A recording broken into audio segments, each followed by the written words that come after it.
Olá, eu sou Renata Parreira, jornalista e sócia da agência de marketing digital Reta Comunicação. Aqui no Reta Talks eu vou conversar com profissionais para entender como o marketing foi aplicado na sua jornada de negócios. Junte-se a nós e inspire-se.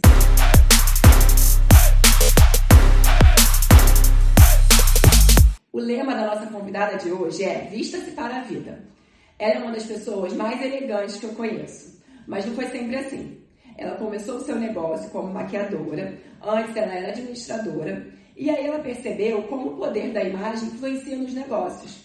Ela mudou, estudou moda, teve uma mudança no seu visual e começou a crescer cada vez mais. Hoje em dia, ela é consultora de moda, estilo, ela dá mentorias, enfim, ela vai contar tudo aqui pra gente. Ela é mãe de 2 adolescentes e ela é aquela imigrante que tem a sorte de ter a família aqui ao lado dela. Os pais e o irmão vivem aqui em Braga também. Ela é Amanda Souza. Olá! Olá, Amanda, seja muito bem-vinda. Obrigada, um prazer. Amanda, eu falei que você é consultora de moda, mas dá mentoria. Você é uma consultora de moda diferente do padrão que tem, né? A sua é uma mentoria diferenciada. Queria que você explicasse um pouquinho como funciona esse seu serviço e por que você resolveu fazer assim diferente. Tá, vamos lá. Tudo que eu vivo, tudo que eu ensino é baseado também na minha experiência de vida, né? Então, como eu vivi essa transformação, como você falou, né? Eu vim do mercado do corporativo, eu era administradora, então sempre gostei da beleza, admirei a elegância, mulheres lindas, maravilhosas, aquela coisa toda, mas nunca tinha estudado sobre isso. Então, partiu de uma transformação pessoal. E daí eu entendi nessa minha transformação pessoal e junto com o conhecimento técnico, né, que eu fui buscar, que o quê? Que para que essa transformação fosse duradoura, para que uma mulher pudesse escolher as roupas dela com confiança, que ela se arrumasse, se sentisse linda, ela precisava adquirir o conhecimento e não só ter alguém para ir lá e montar um material para ela e dizer vista isso, vista aquilo. Ela precisava pensar, porque foi exatamente esse pensar que me trouxe essa liberdade de escolher e adaptar para os diversos momentos da minha vida. Sim, porque é aquilo, né? Normalmente quando a gente faz consultoria, a gente recebe aquele book com as roupas, com as combinações, alguém olha seu armário, só que você não aprende a se vestir sozinha, você não tem a liberdade de se vestir sozinha. E tem muita gente que tem dificuldade nisso, realmente é difícil, né? É uma coisa difícil. E você começou a mentoria, você hoje em dia dá mentoria para médicas e também tem 2 mentorias diferentes, né? Uma para médicas e outra para todos os profissionais. Você acha que em cada profissão existe um jeito de se arrumar, tem uma diferença, ou é mesmo pelo estilo da pessoa? O que você acha sobre isso? Então, depende. Essa é a resposta que ninguém quer, né? Depende. Mas é a resposta que cabe aqui. Por quê? Quando a gente está falando de profissão, do profissional, seja empresária, empreendedora, profissional como uma advogada, por exemplo, nós estamos falando de pessoas, certo? Então, cada pessoa, cada mulher tem o seu estilo próprio, tem a sua personalidade. Então, eu sempre parto do princípio de primeiro vou olhar para essa mulher. Quem é você? O que você quer, né? Como que você se sente bem? Só que aí a gente entra num outro pedaço, que é o quê? A primeira impressão, o inconsciente coletivo, né? As regras sociais. E aí a gente, em alguns momentos, sim, precisa fazer essa adaptação.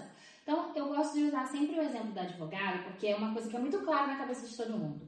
Então, pensa assim, uma advogada que vai para o tribunal, que vai, enfim, fazer todas as funções que uma advogada faz, que são extremamente formais. Não cabe ela usar uma calça jeans. Então, por mais que a calça jeans faça parte do dia a dia, do estilo daquela mulher, ela precisa fazer uma adaptação. Eu, quando fazia assessoria de imprensa, eu atendia um escritório de advocacia que era proibido entrar de jeans no escritório. Nenhum funcionário não podia botar nenhuma jaqueta jeans. E eu, quando ia para reunião lá, eu não podia estar de jeans também. Isso, porque o jeans é muito informal e a gente está falando de uma profissão que é muito formal. Então, sim, a gente precisa fazer algumas adaptações, depende muito da profissão. Óbvio que quem está, por exemplo, hoje no digital e empreende, dependendo da área, tem muito mais liberdade para se expressar, para ser mais criativo e para usar de fato só aquilo que faz sentido. Mas em alguns momentos a gente precisa adaptar, por isso que eu digo depende. E aí é sempre pensando no que essa mulher é, no que ela quer e aonde que ela atua.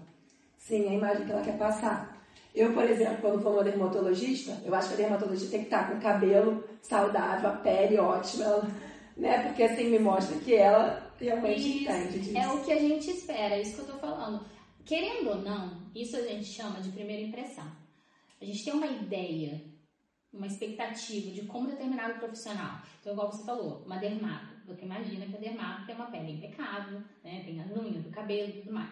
Uma advogada, que ela tem uma imagem de confiança, formalidade. Então, que uma consultora de imagem está sempre arrumada, que uma maquiadora está maquiada. Então, isso é comum. E isso a gente usa a nosso favor. Sim. Até você diz que o lema é se arrumar para a vida, né? Me lembro de uma história que quando eu trabalhava em agência, nós éramos super informais na agência, usávamos calça jeans, enfim. E quando tinha reunião, nós usávamos uma roupa mais formal. E aí, quando a reunião era cancelada no dia, a gente falava, eu gastei uma roupa de reunião à toa. Até, eu lembrei agora que eu falei do advogado da roupa jeans, teve uma vez que era véspera do meu aniversário, eu ia ter um almoço de aniversário com os amigos, então eu fui com uma roupa mais informal, eu fui com uma legging jeans que chama jegging, né? Que chama jegging, né? De ganga. E aí eu tava no almoço e eles mandaram uma mensagem que era pra eu ir pra uma reunião lá. Acredita que eu tive que trocar de roupa com uma amiga, porque eu tava de jeans e eu tive que trocar de roupa. E eu acho que é muito... Mas isso foi isso, foi em 2009, 2010. Eu era muito nova, era recém-formada, enfim. Mas assim, pra você se arrumar pra vida, no caso, tá sempre com a roupa de reunião? Assim, o que é o se arrumar pra vida? Não existe na minha visão, não existe essa diferença, roupa de reunião. Lógico, tem o casamento, que a gente tem um outro tipo de vestimenta, o batizado, que são eventos pontuais, mas aqueles são eventos que não acontecem todos os dias na sua vida. Então é pontual. Tirando esses casos, esses extremos, né? Igual roupa de praia também, que é outro extremo. O que acontece? O armário ele não tem que ter uma divisão. Não tem roupa de casa, roupa de trabalho. Ele tem que funcionar para a sua vida. Então, quando eu falo se arrumar para a vida, você construir um armário onde tudo que você pega lá dentro funciona para você e sabendo, tendo conhecimento, você consegue escolher as peças de forma intencional de acordo com o seu compromisso do dia. O que vai acontecer depois, no seu dia, não importa, você está pronta. Sim, exatamente. Até se encontra uma cliente na rua e não sabe, né? Ou um potencial cliente também. Exatamente. Então, eu já atendi mulheres que tinham, antes de entrar na mentoria, chegaram lá e falaram assim, Amanda, eu tinha medo de sair na rua e encontrar com alguém. Eu ia rezando, tomara que eu não encontro ninguém, tomara que eu não encontro ninguém. Então, por quê? Porque não estava arrumada, porque tinha essa divisão. Então, esse se arrumar para a vida é libertador. Eu já vi você até falar que tem clientes suas que às vezes não faziam stories porque não estavam arrumadas. E hoje em dia, com a era do digital, eu vejo que muita gente tem que estar sempre pronto porque tem que fazer os stories para vender, aparecer. Exato. Aí você tá na rua, viveu uma situação que super agrega para sua audiência. Aí você quer falar, mas você olha, assim, a pessoa lá fala, não tô arrumada. Aí você desiste. Então você deixa de agregar para sua audiência, você deixa de vender, você deixa de se posicionar, você deixa de fazer coisas que vão te levar para o seu objetivo profissional, porque você não tá arrumada. Então, imagem é ferramenta. Sim. Agora, até assim, ontem eu vi uma sequência de stories que era uma profissional que falava que ela não usava filtro de jeito nenhum e que ela ia ter dia que ela ia estar mais arrumada, ia ter dia que ela ia estar menos arrumada, que ela entende essa questão que falam que as pessoas têm que estar sempre arrumadas, mas que ela também acha que tem um extremo. O que você acha disso, assim, dessa questão do filtro? Que muita gente usa o filtro para parecer que está sempre linda e às vezes não é isso, assim. Polêmicas. Polêmico. Eu confesso que tem dia que eu uso filho pequeno, tem dia que eu tô cansada, com a cara cansada, mesmo de maquiagem. Sim. E tem dia que eu acho que eu tô bem, enfim. Então, eu vivi dois momentos com filtro, né? Quando eu trabalhava só com maquiagem, que eu comecei como maquiadora, eu fazia questão de não usar filtro e de não editar minhas fotos em Photoshop. Por quê?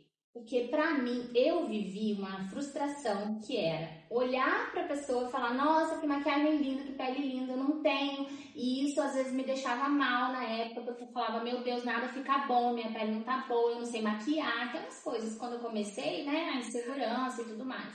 E aí depois eu fui entendendo, opa, não é bem por aí. E eu nunca quis causar isso na minha audiência. Então, eu não queria abrir os stories, como a gente vê muito. Gente, olha que linda essa cor, mas tá com filtro, então aquela cor não é real. Então, eu sempre prezei de passar, de ser transparente, certo? Isso na época da maquiagem. Agora, o que eu faço? Eu uso eventualmente. Quando a luz da casa não tá legal, quando a luz do ambiente que eu tô não tá legal, aí eu coloco o filtro. Por quê? Porque a gente também, né, tem que valorizar. Porque a beleza importa e nós, seres humanos, gostamos de ver coisas belas. Então, onde a gente conseguir buscar harmonia, melhor. Continuo, quando eu falo de maquiagem, não usando filtro e eventualmente eu uso. Tem dia que eu uso mais, tem dia que eu uso menos. Não me prende. E aí, Renata, eu penso assim, que cada um tem que fazer o que é melhor pra si, nesse aspecto. Porque eu vivo bem com isso. Entendeu? Eu vivo bem com isso. Só que pra eu viver bem com isso hoje, lá atrás eu tive que fazer todo um trabalho de aceitação. Porque pensa que eu sou muito alérgica, então eu não posso pintar cabelo, eu não posso fazer procedimento estético. Então, eu precisava trabalhar isso em mim. De aceitar, por quê? Porque os cabelos brancos vão chegar, porque as linhas de expressão estão aí, né? Então eu precisei trabalhar isso, então pra mim eu tô de boa com isso. Eu uso o filtro mais de uma forma assim, deixa eu ver o que eu posso adicionar para deixar o story mais bonito, nesse sentido. Quando nós nos tornamos mães, a gente fica meio perdida depois, assim, né? Eu acho que isso é comum. E na sua história, você também, depois que se tornou mãe, foi quando você teve essa virada e mudou, foi ser maquiadora, trabalhar como maquiadora, enfim. E como que foi essa reconstrução para você, assim, dessa nova vida, mãe e com outra profissão, como que foi isso? Na verdade, essa mudança ela veio depois do meu segundo filho, né? Depois do Heitor. O que aconteceu? Eu simplesmente olhei um dia e falei assim, cadê aquela Amanda? Porque antes dos filhos, eu usava salto alto, maquiagem do meu jeito, tava sempre arrumada naquela minha ideia, né? Que eu não tinha o conhecimento, era mais o feeling, era mais o gosto. E aí eu senti falta disso. E foi quando eu decidi estudar maquiagem, porque era um sonho antigo. Nessa época, eu morava lá no sul do Brasil e quando eu morava na minha cidade, que é Macaé, lá não tinha área de beleza, porque era muito voltado para o petróleo. Então, eu tinha já vontade de fazer um curso de automaquiagem, uma coisa assim, e não conseguia. E lá em Balneário eu consegui. E eu tive que fazer o curso de profissional, maquiador profissional, porque o curso de automaquiagem era no horário que as crianças estavam em casa e eu não ia conseguir fazer. Então foi muito por acaso, para dizer a verdade. Sim. Porque eu fiz isso como uma transformação, como um desejo de transformação, de resgate mesmo. Peraí, eu preciso, porque as crianças vão crescer, eu vou continuar casada, um dia as crianças vão embora e eu vou ficar desse jeito, não vai dar. Então, eu comecei a entrar nesse resgate de tanto como pessoa, né, como um indivíduo, como também como esposa.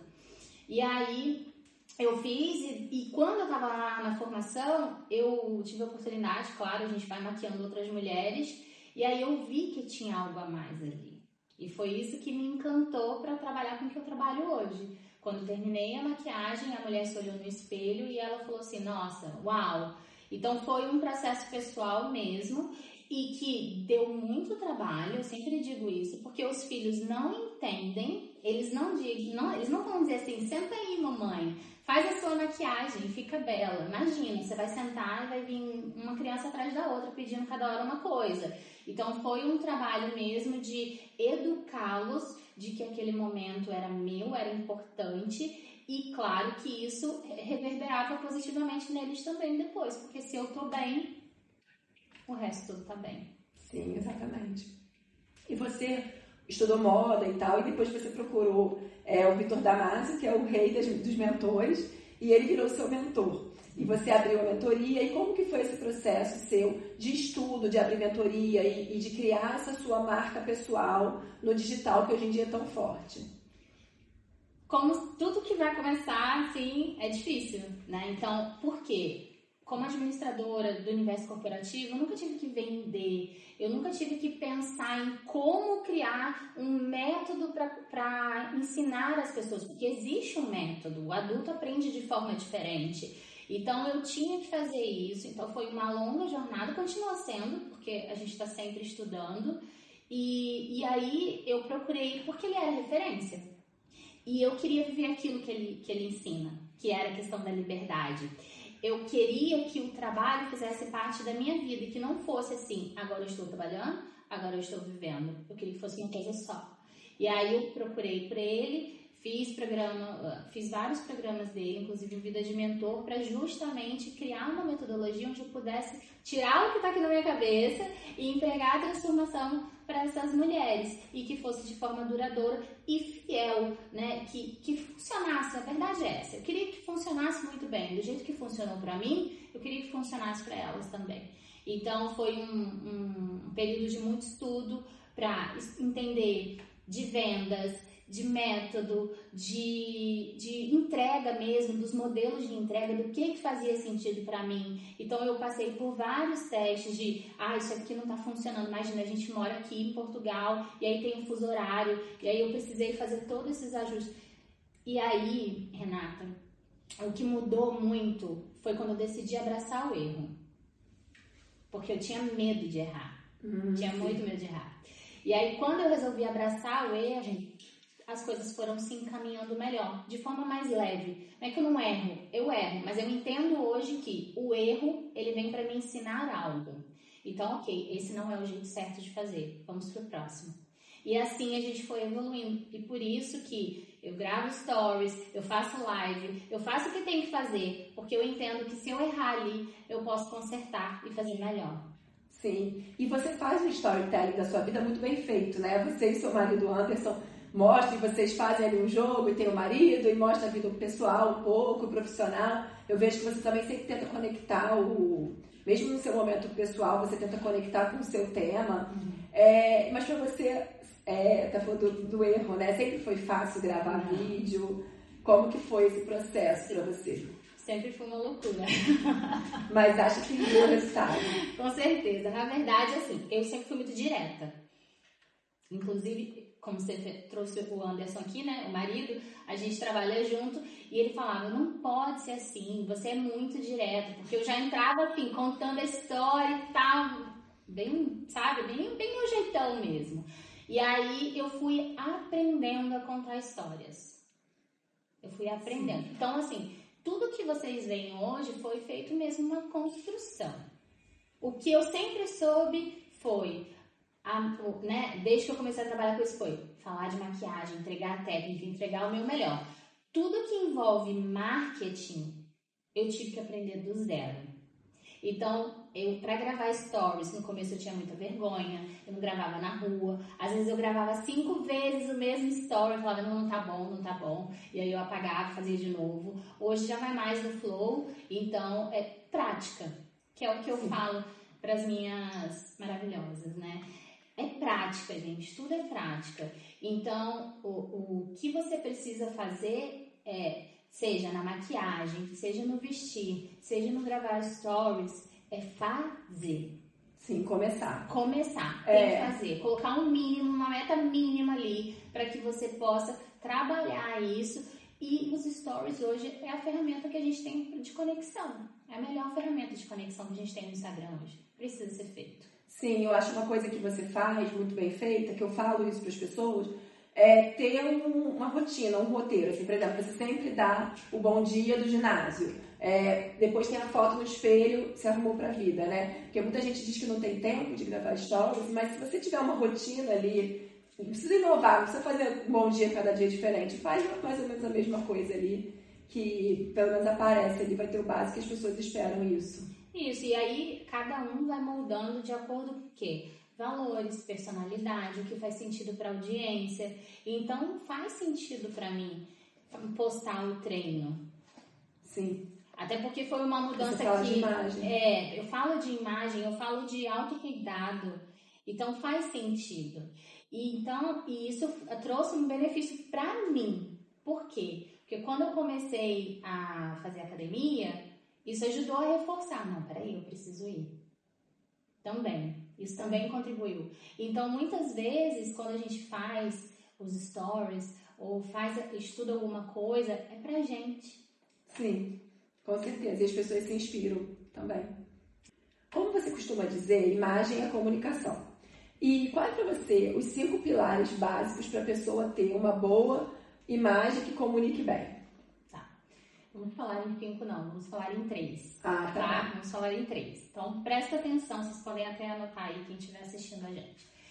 Primeira coisa é a sua intenção, seu desejo de imagem. O que você quer sentir e transmitir para as pessoas com a sua imagem? E isso pode variar de acordo com o seu momento de negócio, o seu dia, enfim, tá? Isso é muito particular mesmo. Então, primeiro você tem que ter essa clareza. Qual que é o seu desejo de imagem? O que você quer sentir e comunicar? Depois a gente vem para a parte do estilo pessoal. Quando a gente está falando de estilo pessoal, a gente não está falando só de roupa, a gente está falando de personalidade. Então, a descoberta do estilo, ela vai te ajudar a comprar melhor, aí você vai ter a intenção melhor. Então, tudo que você tiver de estilo pessoal, nesse pilar, é o que vai facilitar a sua vida, as suas escolhas, o que você vai trazer para dentro do teu armário. E isso vai refletir na tua comunicação. E depois a gente tem o que eu chamo que é de dominar o armário. O que é dominar o armário? É você saber o que fica bem em você. É você alinhar a sua postura, é você comprar melhor, é você fazer tudo que vai te trazer o resultado do look, da imagem. Porque imagem é elemento. Então, cada elemento tem uma comunicação. Então, pensa assim. E aí, quando você tem clareza do seu desejo de imagem, você sabe exatamente quais elementos que você vai unir para alcançar aquele resultado. Sim. Você diz que, uma vez você me disse, que sua forma de empreender, seu ritmo de empreender é diferente, que você está sempre trabalhando. Como que você consegue separar assim, essa questão da vida pessoal, do trabalho? É sempre junto?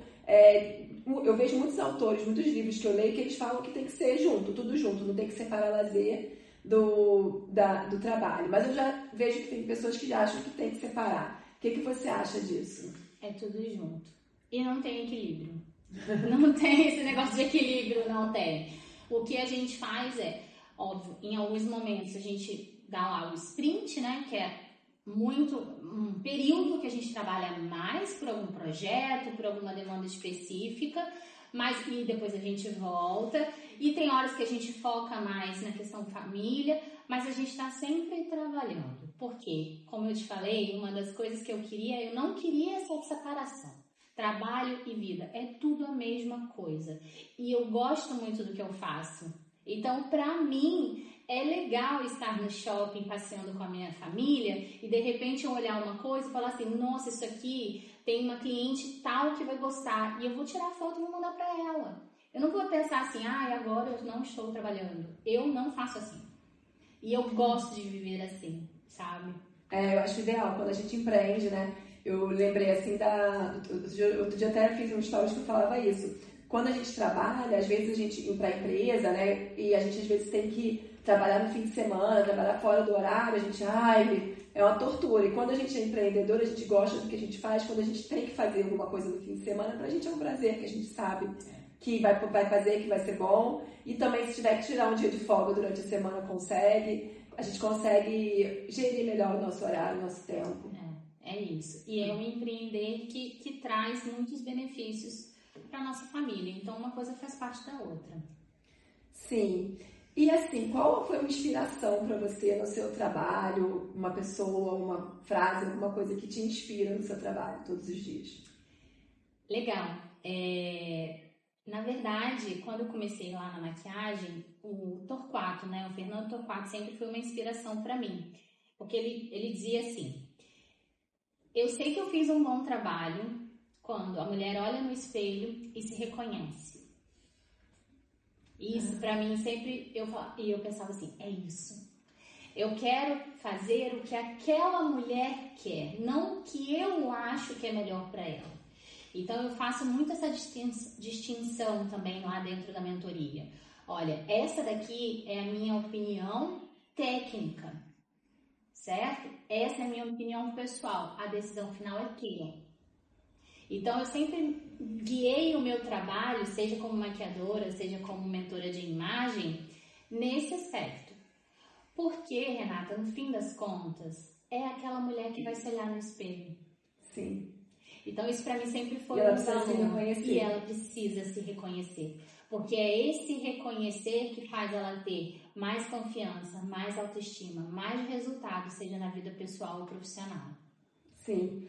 E assim, me conta um fato, alguém, alguma coisa que foi essencial na sua carreira. Caramba! Sério, meu marido.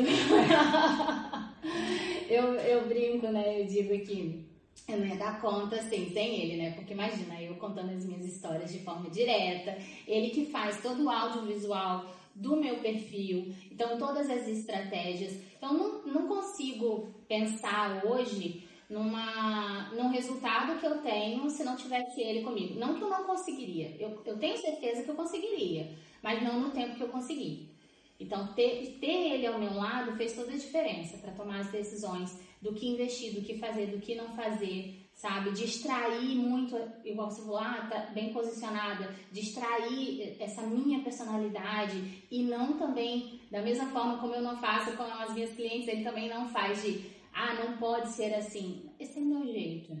Então, isso foi muito importante, assim, porque o conhecimento, todos os cursos que eu fiz e faço, eu continuaria fazendo. Agora, a velocidade para aplicar o que foi aplicado aí seria diferente.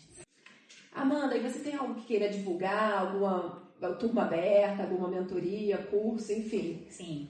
Vamos lá, vou fazer o meu convite para você que está aqui em Portugal.